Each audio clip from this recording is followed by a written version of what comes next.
Bienvenue sur Africa 24 dans cette nouvelle édition du Morning News. Voici les titres de l'actualité. Le Conseil de sécurité de l'ONU se penche sur un éventuel renouvellement du mandat de la MINUSMA. L'organe onusien devra se prononcer sur le sujet lors d'un vote prévu le 29 juin prochain. Un vote qui intervient dans un contexte de dégradation sécuritaire et humanitaire. Focus sur l'accord d'exploration pétrolière dans la zone économique exclusive des Seychelles. Un partenariat scellé en mai dernier entre les autorités et la société Adamantine Energy Limited. Et puis un ouvrage pour sensibiliser la population à la question des mariages précoces. C'est la démarche entreprise par l'écrivaine et militante tchadienne Mouna Kalini Sougui, auteure d'Enfance perdue, rêves brisés. Les détails à suivre dans ce journal. Mais tout d'abord, la mort de 8 gendarmes au Niger. D'après les autorités, ils sont décédés ce 14 juin lors d'une mission de sécurisation à Waraou, localité du département de Gotei située au sud-ouest du pays. Une offensive qui a aussi fait une trentaine de blessés. Dans un communiqué, le ministère de la Défense précise que l'assaut a été mené par, je cite, des groupes armés terroristes au guidon de plusieurs dizaines de motos et de véhicules. La même source affirme par ailleurs qu'un renfort terrestre et aérien a permis de mettre en déroute l'ennemi.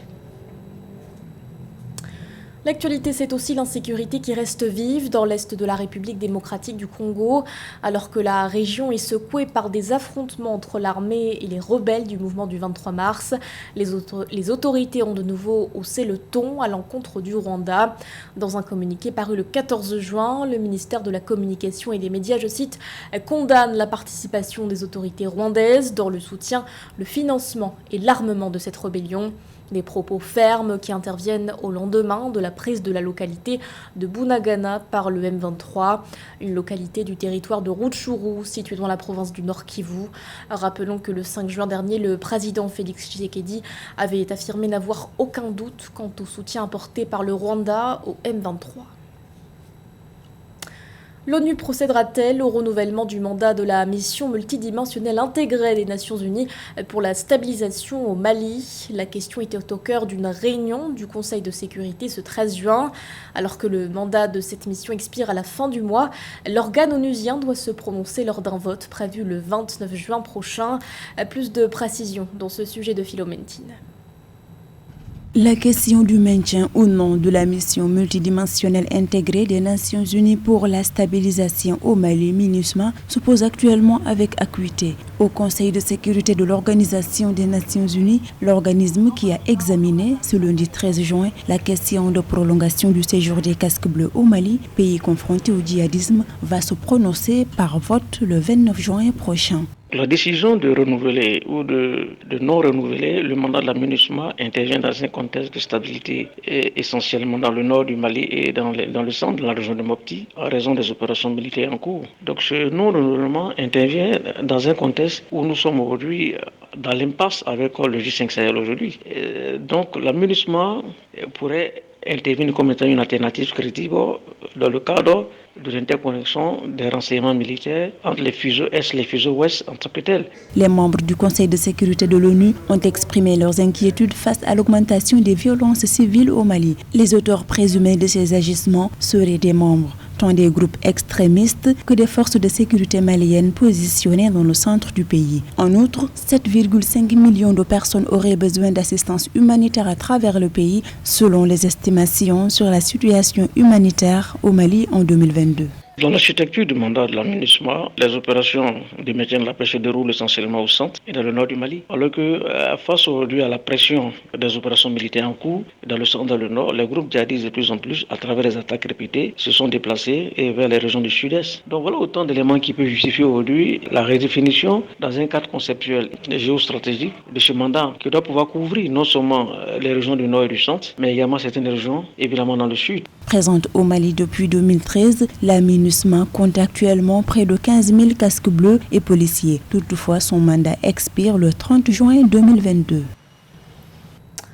Réaliser le potentiel de la zone de libre-échange continentale africaine dans l'ère post-Covid-19, tirer parti du pouvoir de la jeunesse, c'est le thème des 29e assemblées annuelles de la Banque africaine d'import-export qui se sont ouvertes ce 15 juin en Égypte.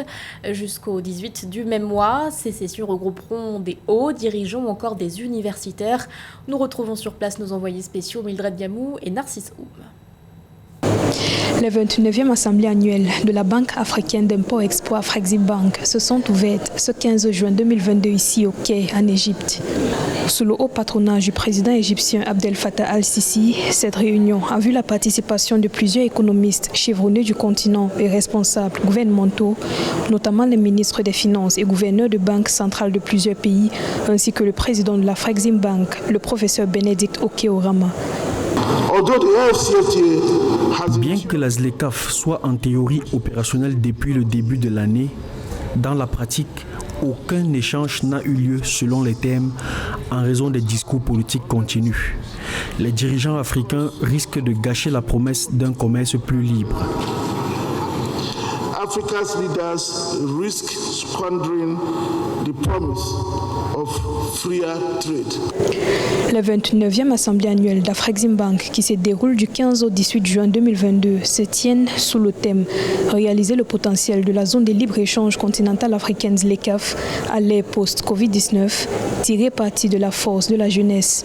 La rencontre devra explorer des pistes pouvant impliquer davantage la jeunesse africaine afin de débloquer véritablement le potentiel de la ZLECAf.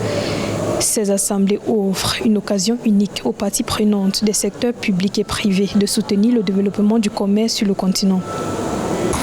L'importance que revêt cet événement reflète la conviction du gouvernement égyptien au plus haut niveau que les missions et les affaires africaines sont en tête de l'agenda. Personnellement, j'en suis très content. Au niveau de la Banque centrale, nous avons été très impliqués dans les conventions et événements africains aux côtés des institutions africaines. Précisons que les assemblées annuelles d'Afreximbank se tiennent en présentiel pour la première fois depuis le début de la pandémie de Covid-19 en 2020. Mildred Diamou et Narcisse Oum en direct du Caire en Égypte pour Africa 24. Les Seychelles célébreront le 29 juin prochain leur fête nationale. Pour l'occasion, retour sur l'accord conclu en mai dernier entre les autorités et la société Adamantine Energy Limited. Un accord relatif à l'exploration pétrolière de la zone économique exclusive de l'archipel où les ressources ont été évaluées à 500 millions de barils de pétrole. Nathalie. Mai 2022, les Seychelles ont autorisé l'exploration pétrolière dans la zone économique exclusive de 396 000 km² au nord de l'État insulaire. Des études sismiques d'1 mois sont nécessaires pour déterminer la présence de réserves pétrolières dans un bloc d'exploration connu sous le nom de Junon, à 115 km au sud-est de l'île principale de Mahé. Selon le président Wavel Ramkalawan, les ambitions pétrolières des Seychelles s'inscrivent dans le cadre de l'économie bleue promue par le pays. Cela apportera un autre régime de revenus qui sera bienvenu, mais cela ne devrait pas changer notre stratégie économique. Nous sommes également très conscients des perspectives environnementales. Nous mettons donc en place des régimes très stricts sur la façon dont cela peut être exploré. L'exploration pétrolière dans le plateau des Mascareignes est source de tensions historiques entre les Seychelles et l'île Maurice dans l'océan Indien. Cependant, les deux pays ont réactivé le mécanisme de juridiction conjointe, un traité signé entre les deux pays en 2012. En cas d'exploration pétrolière positive, cet accord prévoit un partage équitable des revenus entre les deux États insulaires. Nous avons pris la décision d'opter simplement pour le partage des bénéfices. Nous avons simplement dit que cette zone sera co-gérée par les deux pays. Toutes les ressources seront réparties équitablement. C'est la base de cet accord historique qui nous permet aujourd'hui de proposer des idées très innovantes sur la façon dont nous pouvons développer cette zone. Des premières études sismologiques ont été menées en toute discrétion en 2014 aux Seychelles. Elles ont été abandonnées en 2016 quand le prix du baril du pétrole est descendu. Ces études préalables ont estimé à 500 millions de barils les réserves pétrolières probables des Seychelles. Nous nous envolons à présent pour l'Afrique du Sud à la découverte de l'entreprise Green Scooter. Alors que le pays connaît actuellement une flambée des prix du carburant, la société propose aux citoyens des véhicules électriques. Une alternative qui se veut éco-responsable mais qui se heurte au défi de l'approvisionnement en énergie dans un pays où les délestages surviennent fréquemment. Océane Kwasi. Un scooter électrique à 3 roues prenant l'apparence d'une automobile. C'est ce que propose Fedzile Dlamini, créateur de Green Scooter, une alternative éco-responsable censée aider les consommateurs durement touchés par l'inflation du prix du carburant.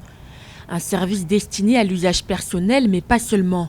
L'entreprise pourvoit également des services de livraison de restauration rapide à domicile. Les gens peuvent utiliser les véhicules pour générer un revenu et ramener plus d'argent à la maison parce qu'ils n'ont pas ces problèmes d'essence. Une solution qui semble tomber à pic alors que le prix de l'essence et du diesel ont augmenté de 30% au cours des 12 derniers mois. Cependant, le recours à l'électrique n'en reste pas moins un défi en Afrique du Sud, où l'approvisionnement en énergie fait parfois l'objet d'incertitudes. Depuis 2007, le pays est en proie à des pénuries d'électricité, entraînant des coupures à répétition. Une réelle difficulté pour l'entreprise Green Scooter. L'alimentation est un problème. Ça a une incidence sur mes ventes. Les gens sont inquiets et disent « Et si je vais à cet endroit et qu'il n'y a pas d'électricité ?» Donc, quand j'ai créé l'entreprise, je l'ai bâtie en mode survie et j'encourage toujours mes clients à penser ainsi et à réfléchir à une alternative. Certains ont acheté leur propre batterie d'alimentation. Les gens s'en servent et ont littéralement le pouvoir entre leurs mains. Depuis son lancement en 2018, l'entreprise sud-africaine a vendu 60 véhicules. Le marché, qui connaît un plein essor grâce à la hausse du prix de l'essence, reste cependant limité en raison des défis énergétiques auxquels fait face l'Afrique du Sud. Une situation qui pose la question de l'avenir du scooter électrique dans un pays encore dépendant de l'énergie pétrolière. En 2017, 4 millions de filles ont été mariées avant leurs 18 ans en Afrique. Pour lutter contre ce phénomène et l'impact qu'il engendre, l'écrivaine et militante tchadienne Mouna Kalimissougi appelle à une prise de conscience dans son ouvrage Enfance perdue, rêve brisé, un livre consacré au parcours d'une certaine Draya. Notre correspondant Mahamat Ramadan est allé à la rencontre de l'auteur. Dans son ouvrage intitulé « Enfance perdue, rêve brisé », l'écrivaine Mouna Kalimissougi dénonce le phénomène de mariage forcé imposé aux jeunes filles dans certaines cultures traditionnelles africaines. L'auteur dénonce cette pratique qui affecte la scolarisation des filles et surtout leur état de santé physique et mentale. À travers ses récits, l'écrivaine appelle à une prise de conscience collective face à ce phénomène silencieux antiprogressiste. Ce n'est pas un phénomène qui doit rester ici au XXIe siècle. Le monde a avancé. La jeune fille tchadienne et africaine doivent aussi changer leurs rêves, leurs ambitions. Nous devons lutter pour le mariage des enfants, ensemble. Je demande au gouvernement de chaque pays africain de disposer des lois et des politiques pour éradiquer définitivement le mariage des mineurs, parce que cela impacte sur leur santé, leur éducation. Pour l'écrivaine Mouna Kalimissougi, le combat pour l'émancipation des jeunes filles et des femmes africaines n'aura son sens que si la génération actuelle des intellectuels africains se sent concernée. Elle estime que l'éducation des jeunes est le début de la fondation d'une société plus juste et plus responsable vis-à-vis de la gente féminine. Je lance un cri d'alarme à la jeunesse africaine en général et à la jeunesse tchadienne en particulier de se baser, de focaliser sur la lecture et surtout sur l'éducation. Parce que l'éducation est l'arme plus puissante pour combattre. Je leur demande ensemble, nous tous, la jeunesse africaine, il faut aller de l'avant. Ensemble, nous devons être les soldats du développement et les armes de la paix pour l'Afrique. Dans son roman de 96 pages, l'auteur retrace l'histoire tumultueuse de Draya, une fille de 10 ans pleine de vie qui perd la joie de l'enfance quand elle est donnée en mariage malgré elle. À cause de ce mariage forcé, elle doit abandonner ses études et ses rêves pour embrasser le monde des adultes dans lequel elle ne connaîtra nullement le bonheur. Ce journal a été réalisé par l'ensemble de la rédaction. Merci de votre fidélité. L'actualité continue sur Africa 24.